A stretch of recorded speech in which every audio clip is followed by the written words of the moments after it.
Three souls coexisted in this big, old, and luminous house: Sophie, her mother, and her mother husband. A perfect spring balmy day, young Sophie decided to introduce her new friend to her house. It didn't take long until her mother husband appeared, and along with him, a cold crept through every corner of the kitchen. When he got close enough to the unknown boy, he started to ask sharp questions in a curt tone with his chest held high. The kitchen was transformed into an interrogation room, and the house wasn't bright anymore.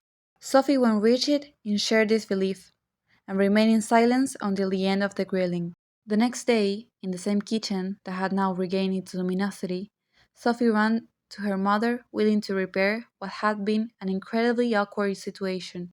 As she started to describe what had happened and how tense her husband had made them feel, her mother got defensive and confrontational, when her growing child got rebellious while looking for respect.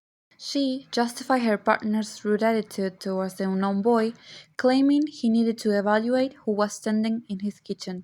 After many attempts from the young girl to explain why she thought it was wrong, her mother's tone got louder and her strident voice filled up the room, and once again the kitchen got dull.